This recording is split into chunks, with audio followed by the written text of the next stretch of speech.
कुछ ही घंटों में उन्होंने देश में जिस प्रकार से पेट्रोल के दाम बढ़ा दिए, ये दिल्ली सरकार की शासन चलाने की नाकामयाबी का जीता जागता सबूत है। देश की जनता के अंदर भारी आक्रोश है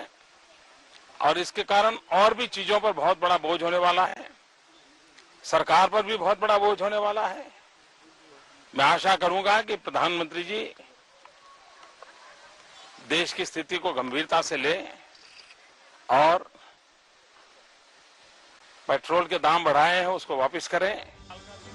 और प्रधानमंत्री नरेंद्र मोदीर मंतव्य शुनिছে 2012 চনত प्रधानमंत्री नाছিলে সেই সময়ত সরকারক কৈছিল যে মূল্য বৃদ্ধি নিয়ন্ত্রণ কৰক। এয়া প্ৰথমটো মন্তব্য। দ্বিতীয়টো মন্তব্য শুনিবা 2012 চনত তেওঁ কি কৈছিলে। দ্বিতীয়টো মন্তব্য শুনিলো আপোনাৰ এনেকুৱা ধাৰণা হ'ব যে নৰেন্দ্ৰ মোদীয়ে 2012 চনত কোৱা প্ৰতিটো কথাই 21ত সত্য প্ৰমাণিত হৈছে। দ্বিতীয়টো মন্তব্য শুনাই লৈছো, তাৰ পিছত আপোনালোকৰ মন্তব্য লবলৈ চেষ্টা কৰিম। इन्हीं के कालखंड में महंगाई कहां से कहां पहुंची। एक तरफ जीडीपी का गिरना,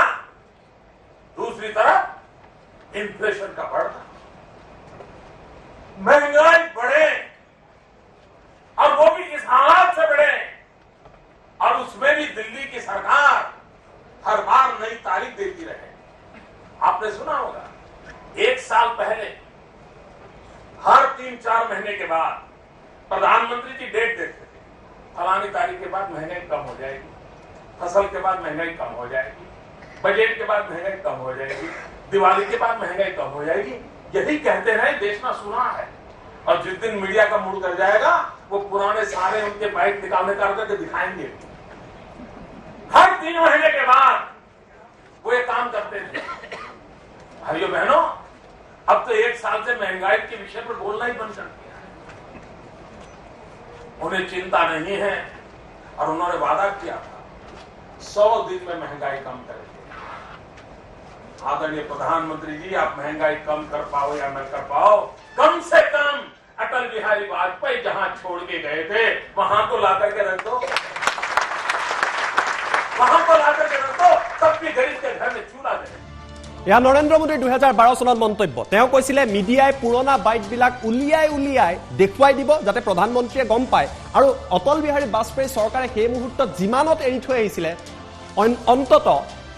কংগ্ৰেছৰ চৰকাৰখনেও ইউপিএৰ চৰকাৰখনে অন্তত সিমানলৈকে দামটো নিয়ন্ত্ৰণত ৰাখক। আজি আমি প্ৰধানমন্ত্ৰী বৰ্তমান নৰেন্দ্ৰ মোদী দেখত তেখেতৰে পুৰণা বাইট তেখেতে কোৱাৰ দৰে আমি কাটি কাটি দেখুৱাইছো। আৰু প্ৰশ্ন জনতাই চৰকাৰখনক কৰিব, মূল্য বৃদ্ধি কিয়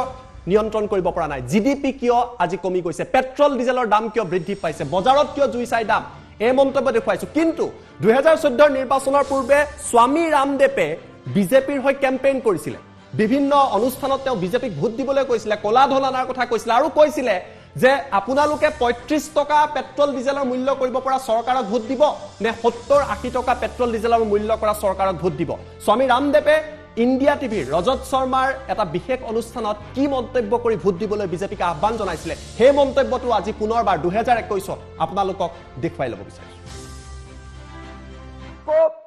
75-80 रुपए का पेट्रोल चाहिए कि 35 रुपए का? तो आपको जो 35 रुपए का पेट्रोल दिलाएगा उसको वोट दोगे या 75-80 दिलाने वाले को? अच्छा, आपको आज गैस सिलेंडर सब्सिडी के बावजूद 450 का और सब्सिडी के बिना जो है 1200 रुपए का मिलता है। यदि आपको गैस का सिलेंडर 300 या 400 रुपए का मिले उसको वोट करोगे या 1200 रुपए का देने वालों को? আৰু এই মন্তব্য শুনিলে 30-35 টকাৰ পেট্ৰল ডিজেল লাগে নে 70 টকা 80 টকা 85 টকাৰ পেট্ৰল ডিজেল লাগে, এই প্ৰশ্ন কৰি জনতাক ভোট দিবলৈ আহ্বান কৰিছিলে। আৰু আজি অৱস্থা কি আমি আপোনালোকক কোৱাৰ প্ৰয়োজন নাই, আপোনালোকে নিজেই গম পায়। 5ম দিনৰ বাবে পেট্ৰল ডিজেলৰ মূল্য বৃদ্ধি পাইছে আৰু এই মুহূৰ্তত ফুল প্লেট ব্ৰেকিং আপোনালোকৰ বাবে আমি লৈ আহিবলৈ চেষ্টা কৰিম। আজি গুৱাহাটীত দেশৰ বিভিন্ন প্ৰান্তত পেট্ৰল ডিজেলৰ কিমান মূল্য বৃদ্ধি হৈছে এই মুহূৰ্তত আমি আপোনালোকক জনাইছো, কিয়নো আজিও বৃদ্ধি পাইছে পেট্ৰল আৰু ডিজেলৰ মূল্য। এয়া চৰকাৰক জনতাৰ প্ৰশ্ন, ক্ৰমাগতভাৱে 5ম দিনৰ বাবে এই মূল্য বৃদ্ধি পাইছে, 5 নম্বৰ দিনৰ বাবে বৃদ্ধি পাইছে। ক'ত কিমান মূল্য এবাৰ চাই লওক। ৰাজস্থানৰ গংগানগৰত পেট্ৰল 1 লিটাৰ 121.62 টকা। কল্পনা কৰক, 30 টকাৰ 35 টকাৰ পেট্ৰলৰ কথা তেওঁলোকে কৈছিলে দিল্লীত 109.34 টকা এইদৰে পেট্ৰল ডিজেলৰ দাম বাঢ়িছে মুম্বাইত 115.15 টকা পেট্ৰল 1 লিটাৰত এয়া হৈছে আজিৰ মূল্য কলকাতাত 109.79 টকা কিমান দ্ৰুতগতিত মূল্য বাঢ়িছে কল্পনা কৰক 1 লিটাৰ পেট্ৰলৰ এয়া মূল্য গুৱাহাটীত 105.50 টকা 105 টকা দি আপুনি লিটাৰত পেট্ৰল ক্ৰয় কৰিব লাগিব চেন্নাইত 102.25 টকা এয়া পেট্ৰলৰ আজিৰ মূল্য বাংগালুৰত 113.15 টকা 1 লিটাৰ পেট্ৰলৰ মূল্য তাৰ লগতে ডিজেলৰো সেঞ্চুৰী এতিয়া দেশৰ বিভিন্ন প্ৰান্তত আৰু অসমতো যিকোনো মুহূৰ্তত ডিজেল 100ৰ ওপৰলৈ যাব পাৰে আচৰিত নহব গংগানগৰত ডিজেল 1 লিটাৰ 112.52 টকা কল্পনা কৰক 112 টকা 52 পইচা আহমেদাবাদত ডিজেল 105 টকা 70 পইচা এয়া ডিজেলৰ মূল্য 30 টকাত পেট্ৰল দিয়াৰ কথা কৈছিলে 35 টকাত পেট্ৰল দিয়াৰ কথা কৈছিলে ঔৰংগাবাদত 107.81 টকা এইদৰে দ্ৰুতগতিত এটা মূল্য বৃদ্ধি হৈছে বাংগালুৰত 104.09 টকা তাৰ সমান্তৰালভাৱে ভূপালত 107.50 টকা আৰু এইদৰে এতিয়া পেট্ৰল ডিজেলৰ মূল্য বৃদ্ধি পাই গৈ আছে ভুৱনেশ্বৰত 106.99 টকা আপোনালোকে মন্তব্য কৰক লাইভত আপোনালোকৰ মন্তব্য আমি চৰকাৰৰ কাষলৈ লৈ যাম গুৱাহাটীত 97.61 টকা এয়া ডিজেলৰ মূল্য গুৱাহাটীত 97.61 টকা আৰু আজিও পেট্ৰল ডিজেলৰ মূল্য বৃদ্ধি পাই গৈ আছে এই মুহূৰ্তত আমি কিছু মন্তব্য ল'বলৈ চেষ্টা কৰিম আৰু আমি ইয়াৰ পিছত কেইটামান গ্ৰাফিক্স দেখুৱাম য'ত আপোনালোকে গম পাব যে বিজেপিৰ নেতাসকলে এই মুহূৰ্তত সমাধান সূত্ৰ কি দিছে মূল্য বৃদ্ধিৰ প্ৰতিদিনে তেওঁলোকে সমাধান সূত্ৰ দি আছে আমি ভিডিঅ' আলত গ্ৰাফিক্স সুইচ কৰিবলৈ মই পিচিআৰ টিমক অনুৰোধ কৰিছো তেতিয়ালৈকে ইতিমধ্যে ৰাজ্যৰ বিভিন্ন প্ৰান্তৰ পৰা আমালৈ ধাৰাবাহিকভাৱে মন্তব্য আহি আছে পোনপটীয়া সম্প্ৰচাৰত মন্তব্য কৰি আছে আমি তেওঁলোকৰ মন্তব্য ল'বলৈ চেষ্টা কৰিছো যে কোনে কোনে কি মন্তব্য কৰিছে জনতাই প্ৰশ্ন কৰিছে তেওঁলোকৰ কি এক সমস্যাৰ সন্মুখীন হৈছে আমি গ্ৰাফিক্সটো প্ৰথমৰ পৰা প্লে কৰিম আৰু ফ্ৰিজ কৰি ৰাখিম এই মুহূৰ্তত মই সমাধান দিব বিচাৰিছো বিজেপিৰ নেতাই দিয়া সমাধান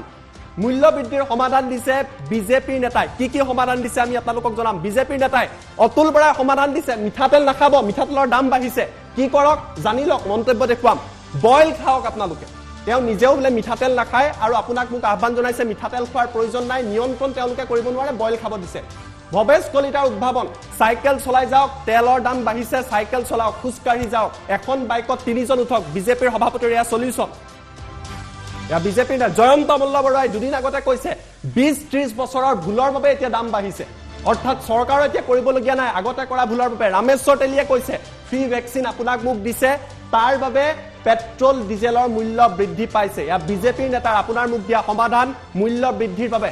এইবিলাক মন্তব্য দেখাৰ পিছত প্ৰশ্ন উত্থাপিত হ'ব অতুল বৰাৰ বাবে মিঠাতেল নাখাব বইল খাব তেওঁ কৈছে ৰামেশ্বৰ তেলিয়ে মন্তব্য কৰিছে ভৱেশ কলিতাই মন্তব্য কৰিছে আমি আটাইকেইটা মন্তব্য দেখুৱাম প্ৰথমতে অতুল বৰাৰ মন্তব্য আমাৰ লগত আছে অতুল বৰাই কি কৈছিল আজি সংবাদ মাধ্যমৰ আগত যেতিয়া প্ৰশ্ন কৰা হৈছিল আমি প্ৰথমটো মন্তব্য দেখুৱাই ল'ব বিচাৰিছো মিঠাতেল ভেজাল মই কৈ দিছো মিঠাতেল যদি কমাই দিয়ে বেপাৰীবিলাকো মৰিব দামো কমিব মিঠাতেলটো কমাই খাব লাগে বাকীবিলাক বেছিকৈ খাওক মিঠাতেলটো কমাই খাব লাগে মই মিঠাতেল নাখাওঁ নহয় বইলহে খাওঁ মই আৰু এতিয়া অৰুণাচলত মানুহটো মিঠাতেল মোৰ ঘৰলৈ কাম কৰা ছোৱালী এজনী আহিছে তাই কৈছে যে যাৰ ঘৰত আছিলে তাত বোলে মিঠাতেল বোলে দেখাই পোৱা নাই তাই মিঠাতেলৰ 90% মিঠাতেল ভেজাল আৰু আপোনালোকক মন্তব্য দেখুৱালো মিঠাতেল কমাই খাব দিছে বইল খাব দিছে মিঠাতেল বোলে তেওঁ দেখাই নাই কোনোবাই দেখাই নাই এয়া প্ৰথমটো মন্তব্য এয়া সমাধান দিছে বিজেপিৰ নেতাই এবাৰ ভৱেশ কলিতাৰ মন্তব্য শুনুৱাম পেট্ৰল ডিজেলৰ মূল্য বৃদ্ধিক লৈ তেওঁ কি সমাধান দিছিলে জনতাক দ্বিতীয়টো সমাধান বিজেপি নেতাৰে মূল্য বৃদ্ধিক লৈ এই মুহূৰ্তত দেখুৱাই দিছো মই ৰাস্তাত আজি দেখিছোঁ কিমান গাড়ী কিনিছে আমি যদি সকলোৱে কম কম গাড়ী ইউজ কৰোঁ তেতিয়াহ'লে অট'মেটিক পেট্ৰল ডিজেলৰ দাম কমি যাব একোজন ব্যক্তি বজাৰ কৰিব যায় ডাঙৰ গাড়ীখন লৈ যায় চাইকেলখন লৈ গ'লেওতো হয় মই যদি খোজকাঢ়ি যাওঁ বজাৰলৈকে নিশ্চয় ট্ৰাফিক জামো কমিব পেট্ৰল ডিজেলৰ দামো কমিব কিছু নহয় কিছু ঠাইত ছেক্ৰিফাইচ কৰিব লাগিব মই ক'লোঁ নে এটা কথা যে মই খোজকাঢ়ি কিয় যাব নোৱাৰোঁ বজাৰত কিয় মই বাইকখন লৈ যাওঁ মোৰ ল'ৰাটোক কিয় বাইকখন দিব লাগে ঘৰখন এখন গাড়ী হ'লে নহয় এখন ঘৰতো 5খনকৈ গাড়ী আছে তেল ক'ত কিমান প্ৰডাকশ্যন হ'ব আপোনালোকে কওকচোন বাৰু কওক এইটোতো লজিকেল কথা না আমি কিমান খেতি কৰিছোঁ আমি উৎপাদন কিমান কৰিছোঁ মূল্য বৃদ্ধি হ'ব আৰু নহ'ব নেকি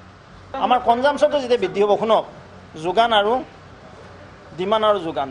ডিমাণ্ডটো যেতিয়া বৃদ্ধি হ'ব যোগানটো কম থাকিব এইটো বৃদ্ধি হ'বই মূল্য বৃদ্ধি এইটো সকলোৱে জনা কথা এইটো সূৰ্যৰ পোহৰৰ নিচিনা কথা তাত কোনো চৰকাৰে তাক হেৰি কৰিব নোৱাৰে না সঁচাই মই সেইকাৰণে মই নানো এস্কৰ্ট নানো মই সুধা এখন গাড়ী লৈ আছোঁ সকলোৱে ছেক্ৰিফাইচ কৰক দেশখনৰ কাৰণে ৰাষ্ট্ৰখনৰ কাৰণে সকলোৱে কৰক আমিও কৰিম আপোনালোকেও কৰক আপোনালোকেও চাইকেল অহা কৰক ডাঙৰ গাড়ীখন কিয় লৈ আহে এখন বাইকত 3টাকৈ অহা কৰক চৰকাৰৰ পৰা লাইচেঞ্চ ওলাই লওক 3টাকৈ অহা কৰক এইটো কিবা কৰিব লাগিব নহ'লে পেট্ৰল দাম বাঢ়ি আছে নহয় 100 টকা 200 টকা হৈ যাব কেতিয়াবা আমিওতো কিনিব লাগিব যেতিয়া তলত নাটনি হৈ গৈছে ইমান ওলাই আছে বস্তুটো তলৰ পৰা তলত কিমান আছে ভাণ্ডাৰত বস্তুটো কিমান আছে মজুত কিমান আছে আমি এইটো চাব লাগিব না আমি কৈ থাকিলে নহ'ব হাল্লা কৰিলে নহ'ব বৃদ্ধি হৈছে তাৰ বিকল্প লাগিব বায়ু ডিজেল ওলাব লাগিব কৈছে এজন নহয় 3জন উঠক খোজকাঢ়ি যাওক ঘৰত গাড়ী আপোনালোকে নিকিনিব চাইকেল চলাই যাওক তেওঁলোকে হাঁহিব পাৰে কাৰণ তেওঁলোক নেতা তেওঁলোক বিধায়ক তেওঁলোক দলৰ লগত জড়িত কিন্তু সাধাৰণ খাটিকুৱা লোকসকলৰ সমস্যা আজি কিমান হৈছে জয়ন্ত মল্লক একেটাকে প্ৰশ্ন কৰিছিল সাংবাদিকে যে দাম বাঢ়িছে কি ক'ব তেওঁ ক'লে এতিয়াৰ কাৰণে দাম বৃদ্ধি হোৱা নাই 30-20 বছৰ আগতে ভুল কৰিছিলে সেই ভুলৰ পৰিণাম আজি আমি ভোগ কৰিছো তৃতীয়টো সমাধান এই মুহূৰ্তত বিজেপিৰ নেতাৰ মূল্য বৃদ্ধিক লৈ দেখুৱাই দিছো সকলোৱে চিন্তিত কিন্তু মূল্য বৃদ্ধিক ৰখাবৰ কাৰণে যি পৰিকল্পনা আজিৰ পৰা 20 বছৰ 30 বছৰ আগত কৰিব লাগিছিল সেই পৰিকল্পনা নকৰাৰ কাৰণে আমি এখন কনজিউমাৰ ষ্টেট হৈ গ'লো আমি প্ৰডাক্টিভ ষ্টেট হ'ব লাগিব আমাৰ নিজৰ প্ৰডাকশ্যন যেতিয়ালৈকে আমি কৰিব নোৱাৰোঁ আৰু সেই এনেকুৱা প্ৰডাকশ্যন যি প্ৰডাকশ্যন সাধাৰণ গ্ৰাহকৰ কাৰণে কম মূল্যত দিব পৰা প্ৰডাকশ্যন আমি যেতিয়ালৈকে কৰিব নোৱাৰোঁ তেতিয়াহ'লে আৰু পাঞ্জাৱৰ পৰা আলু আহিলেতো দাম বাঢ়িবই পাঞ্জাৱৰ পৰা চাউল আহিলেতো দাম বাঢ়িবই বিহাৰৰ পৰা পিঁয়াজ আহিলেতো দাম বাঢ়িবই পাঞ্জাৱৰ পৰা গাহৰি আহিলে দাম বাঢ়িবই অন্ধ্ৰৰ পৰা কণী আহিলেতো দাম বাঢ়িব অন্ধ্ৰৰ পৰা মাছ আহিলে দাম বাঢ়িবই তাত আমাৰ কণ্ট্ৰল নাই সেইকাৰণে আমাৰ লক্ষ্যটো হ'ল যে আমি এতিয়া কনজিউমাৰ ষ্টেটৰ পৰা কেনেকৈ প্ৰডাক্টিভ ষ্টেট হ'ব পাৰোঁ আমি কেনেকৈ উৎপাদনশীল ৰাজ্য হ'ব পাৰোঁ তাৰ কাৰণে লক্ষ্য হ'ব আৰু সেই ভুলটো আজিৰ পৰা 30-40 বছৰ আগত কৰি যোৱাৰ কাৰণে আজি তাৰ ভুল ভোগ কৰিছোঁ আজিও এই কথাবিলাক মানুহে উপলব্ধি কৰা নাই আমাৰ মাননীয় মুখ্যমন্ত্ৰী মহোদয় এই কথাবিলাকে উপলব্ধি কৰি এতিয়া কেনেকৈ আত্মনিৰ্ভৰ অসম কৰিব পাৰি কেনেকৈ আমাৰ কনজিউমাৰ ষ্টেটৰ পৰা নিজক উৎপাদনশীল ৰাজ্য কৰিব পাৰি তাৰ লক্ষ্য ৰাখিছে আৰু সেই কামবিলাক যেতিয়াই হ'ব তেতিয়া এই মূল্য বৃদ্ধিৰ কথাবিলাক আৰু সুধিব নালাগে আৰু এয়া শুনিলে 30-25 বছৰত কৰা ভুলৰ কাৰণে মূল্য বৃদ্ধি হৈছে বজাৰত দাম বৃদ্ধি পাইছে পেট্ৰল ডিজেলৰ মূল্য বৃদ্ধি পাইছে আৰু আত্মনিৰ্ভৰ অসম কৰিব মুখ্যমন্ত্ৰীয়ে তাৰ পিছত কি হ'ব তাৰ পিছত পৰিৱৰ্তন আহিব দাম কমি যাব এয়া বিজেপি নেতাৰ তৃতীয়টো সমাধান কেন্দ্ৰীয় মন্ত্ৰী ৰামেশ্বৰ তেলীয়ে আন এটা সমাধান দিছে আপুনি আচৰিত হ'ব পাৰে কিন্তু তেওঁ কৈছে নৰেন্দ্ৰ মোদীৰ ফটো লগাই যি ভেকচিন দিয়া হৈছে ভেকচিনৰ চাৰ্টিফিকেট দিয়া হৈছে সেই ভেকচিনবিলাক আচলতে বিনামূলীয়া নহয় এইসমূহৰ বাবে কৰ সংগ্ৰহ কৰা হৈছে আৰু তাৰ বাবে পেট্ৰল ডিজেলৰ মূল্য বৃদ্ধি পাইছে গতিকে উপায় নাই হিমালয়াৰ পানীৰ বটলতকৈ হেনো এতিয়া পেট্ৰল ডিজেলৰ দাম কমহে কেন্দ্ৰীয় মন্ত্ৰীগৰাকীৰ চতুৰ্থটো সমাধান বিজেপি নেতাৰ মূল্য বৃদ্ধিক লৈ চতুৰ্থটো সমাধান এই মুহূৰ্তত দেখুৱাই দিছো আপোনালোক শুনিছে নে ক'ব নোৱাৰোঁ পেট্ৰলৰ দাম বেছি নহয় টেক্স লগোৱা থাকে আপোনালোক নিশ্চয় ভেকচিন লৈছে এই ভেকচিনৰ পইচাবিলাক ক'ৰ পৰা আহিব আপোনালোকতো দিয়া নাই ভেকচিনৰ পইচা নিশ্চয় এই ভেকচিনৰ পইচাবিলাক তেনেধৰণে অহা আজি আমি কৈছোঁ পানীহে দাম বেছি তেলতকৈ মই কৈছোঁ টেক্স লগোৱা আছে টেক্সৰ যোগেদি পইচাবিলাক কালেকশ্যন হয় আজি আমি কৈছোঁ যে তেলৰ দাম যদি চোৱা হয় পেট্ৰলৰ দাম কিমান 40 টকা কিন্তু টেক্স লগোৱা আছে এতিয়া আমাৰ ভেট অসমত ভাৰতবৰ্ষত চবতকৈ কম ভেট লগোৱা ৰাজ্যখন অসম আপোনালোক জানে নে ক'ব নোৱাৰোঁ 28 টকা ইয়াত ভেট লগোৱা আছে ঠিক তেনেকৈ আমাৰ যি মিনিষ্ট্ৰী তাত 30 টকা আমি লগাইছোঁ য'ত নেকি 98 ৰুপিজ ইতিমধ্যে পেট্ৰল দাম আছে কিন্তু আপুনি যদি হিমালয় পানী যদি খায় তেতিয়াহ'লে 100 টকা এক বটল গম পালেনে পানীৰ দামহে বেছি তেলৰ দাম নহয় আৰু এইটো আপোনালোক নিশ্চয় গম পায় যে আমাৰ ইণ্টাৰনেশ্যনেল লগত লিংক কৰি দিয়া হৈছে যাৰ কাৰণে ইণ্টাৰনেশ্যনেল মাৰ্কেটত যেতিয়াই তেলৰ দাম বাঢ়িব অট'মেটিক দাম বাঢ়িব আৰু আমাৰ মিনিষ্ট্ৰীয়ে তেলৰ দাম নিৰ্ধাৰণ নকৰে এইটো কমাৰ্চ ডিপাৰ্টমেণ্টে নিৰ্ধাৰণ কৰে আৰু ইণ্টাৰনেশ্যনেল যিটো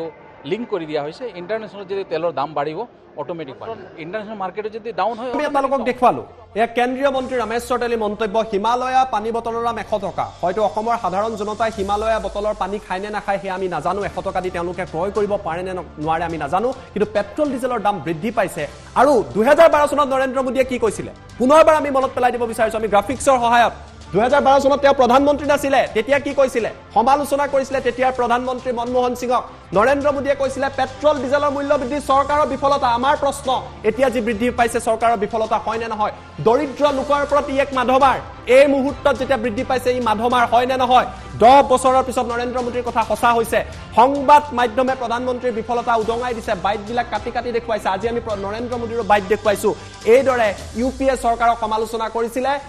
অটল বিহাৰী বাজপেয়ীয়ে চৰকাৰে যিদৰে যিমান দামত এৰি থৈ আহিছিলে তেনেকৈ এৰি থোৱাৰ অহাৰ বাবে তেওঁ আহ্বান কৰিছিলে।